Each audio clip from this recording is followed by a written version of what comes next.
हरे कृष्ण।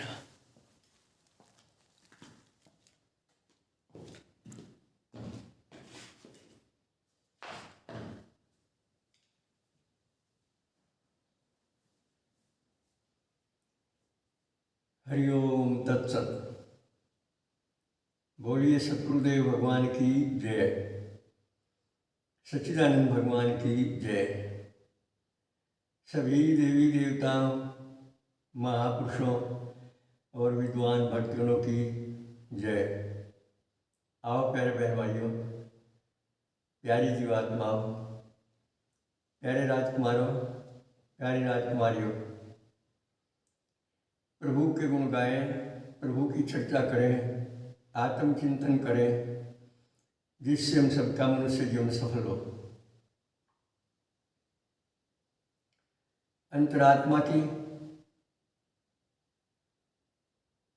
धर्म ग्रंथों की और महात्माओं की वाणी ये कहने सुनने को अलग अलग देखती हैं, इन सब का सार एक ही होता है और ये सबको उपलब्ध है। सब किसी को मौका मिलता है ध्यान भजन पूजन करने का, सब किसी को मौका मिलता है निष्काम कर्म करने का, सब किसी को मौका मिलता है शरीर से ऊपर उठकर अपने आप को जानने का। कोई इस मौके का लाभ उठा लेते हैं, कोई नहीं उठा पाते हैं। जो इस मनुष्य शरीर में इस ध्यान भजन पूजन चिंतन का लाभ नहीं उठा पाते, उन्हें हमारे महापुरुष मूर्ख कहते हैं।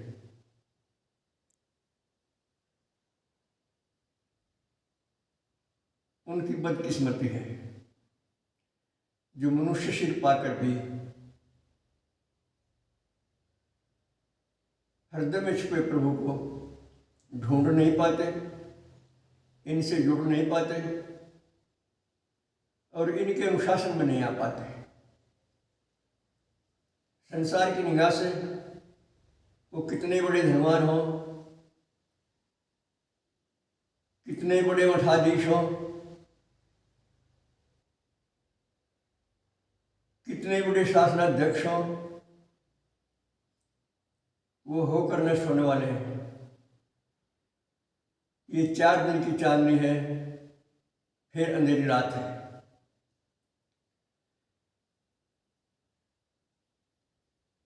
जो शरीर और संसार तक सीमित रहते हैं और इन संसारिक सुख भोगों को ही अपने उपलब्धि मानकर संतुष्ट हो जाते हैं, उन्हें भी हमारे महापुरुष मूर्ख ही कहते हैं। तो मूर्खता से बचने के लिए, जीवन सफल करने के लिए हमें अवश्य ही शरीर और संसार के सुख भोगों से ऊपर उठकर अपने आप को जानना चाहिए, क्योंकि हम और आप सभी आत्मा ही हैं। ये आत्मा सदा निर्विकार होता है, अजन्मा, अविनाशी, कभी न बदलने वाला और एक ही समय में सर्वत्र व्याप्त होता है ये। इसीलिए इस आत्मा को आत्मा से परमात्मा कहा गया है। लेकिन कहने मात्र से यह आत्मा परमात्मा नहीं हो सकता। कहने को तो हर कोई संसारी मूर्ख आदमी, धूर्त आदमी, नशेड़ी आदमी, झूठा आदमी, लुच्चा आदमी, गुंडा आदमी कहने को तो बहुत कुछ कह देता है, लेकिन यदि कथनी करनी एक नहीं है, मन वचन कर्म एक नहीं है, तो ये सब अज्ञान है, ये सब अविद्या है, ये सब नासमझी है, ये सब मूर्खता है। बस इस पर विचार करें बार बार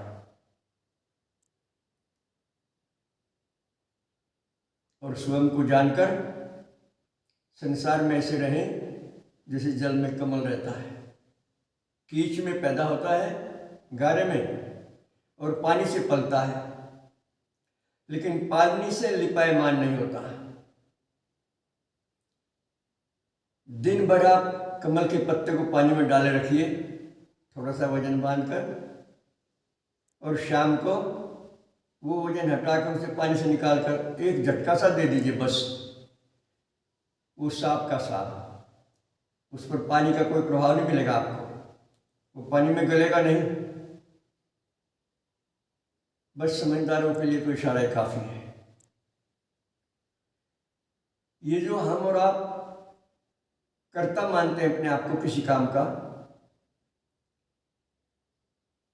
ये सबसे पहली और सबसे बड़ी भूल है। इस आत्मा में कर्तापन नहीं है, ये आत्मा कुछ भी नहीं करता, कोई भी क्रिया इसमें नहीं है। कई बार आपसे पहले बताया है, आज फिर याद दिला रहा हूं। न इसमें कर्तापन है, न इसमें खान पान की क्रिया है, न इसमें कोई आवश्यकता है, न इसमें कोई इच्छा है, न इसे किसी की आवश्यकता है। ये अपने आप में सब कुछ है, अपने आप में संपूर्ण है।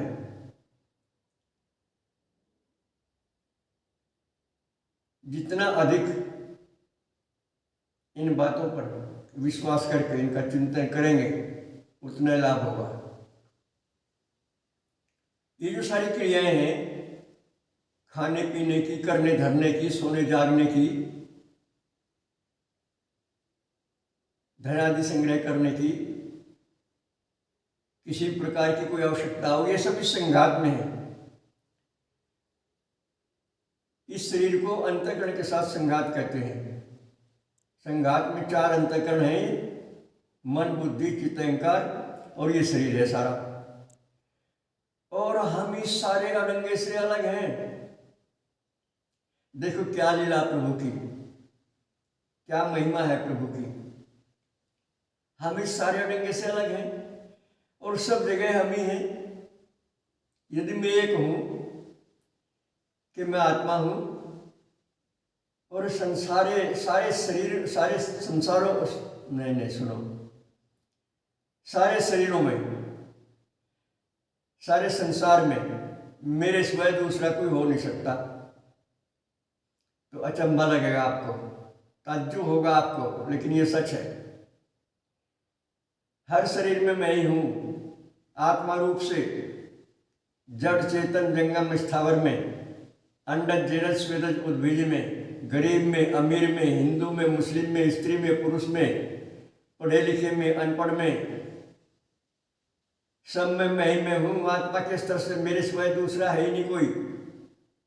अगर इस बात का हमें विश्वास आ जाए और दूसरा कोई हमें जचे ही नहीं, तो किसकी निंदा करेंगे? अपनी ही निंदा करेंगे। किसको मूर्ख बताएंगे? खुद को ही मूर्ख बताएंगे। किससे अपने को श्रेष्ठ मानेंगे? किसे अपने को हीन मानेंगे? किसे पराया मानेंगे? किसे गैर मानेंगे? ये सब माया का विलास है, जो दिखता है, जो सुनता है, जो मन से मनन किया जा सकता है, जो चित्त से चिंतन किया जा सकता है, जो बुद्धि से निर्णय लिया जा सकता है, वो सब माया में है। और माया माने झूठ होता है, आज है कल नहीं है। ये माया और इसकी सब सामग्री हर समय बदलती है, हर पल बदलना ही इसका स्वभाव है। इसीलिए माया को झूठी कहा गया है। माँ मैंने नहीं, या मैंने ये है नहीं। मदारी की माया की भांति ना हुई चीज दिखाती है। मदारी हाथ पर पेट जमाता है अपने, गैल की गैली, तना भी हो जा, पत्ते फूल भी आ जा, उस पर दिखे सब है, लेकिन होता नहीं कुछ भी, ना हुआ दिखे। जरा प्यार से, गहराई से विचार कर इस बात का चिंतन करें और अपने आप को जानने के लिए प्राणपण से प्रयास करें। बाहर से अगर कोई मार्गदर्शन नहीं मिलता तो मार्गदर्शन देने वाला अंदर बैठा है, इस पर विश्वास लाएं। ये सबके लिए एक है, सब इसी के रूप हैं। आत्मा से परमात्मा आपने सुना होगा। इन बातों में अगर कुछ शक रह गया, आपको समझ में नहीं आई हो, तो हमसे भी फोन से संपर्क कर सकते हैं और किसी अन्य महापुरुष को खोज कर उनसे भी संपर्क कर सकते हैं। यदि अंदर में जाने का रास्ता नहीं मिलता, अंदर में कैसे जाएं, प्रभु से कैसे मिलें, इन्हीं से पूछें।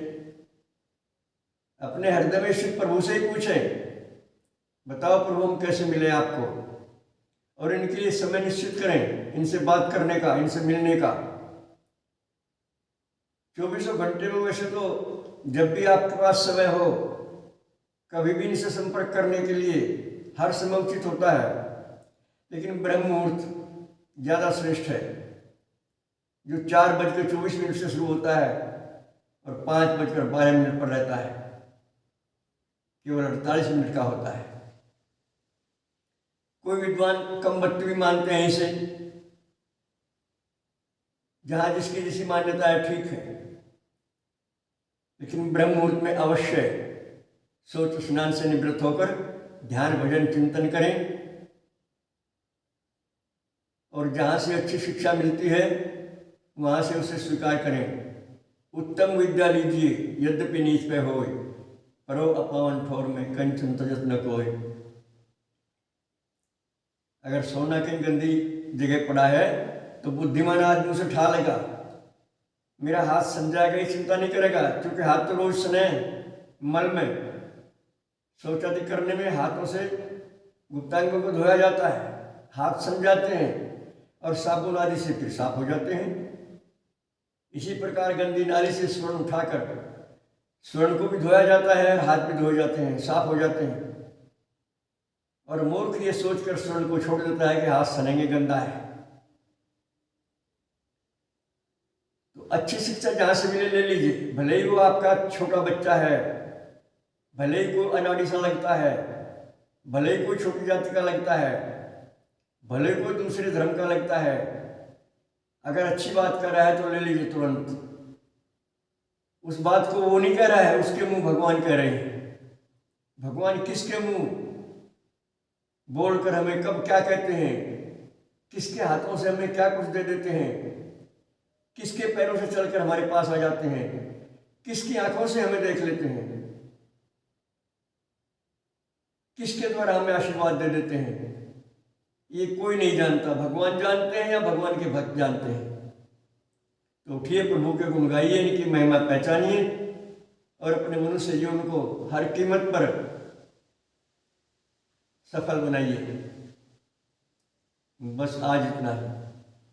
सर्वे भवन्तु सुखिनः, सर्वे सन्तु निरामया, सर्वे भद्राणि पश्यन्तु मा कश्चित् दुःखभाग् भवेत्। हरि ओम तत्सत। नए दर्शकों श्रोताओं के लिए हमारा फ़ोन नंबर है 75 00 39 75 35, 96 9 00 54 725। ओम शुक्राय नमः।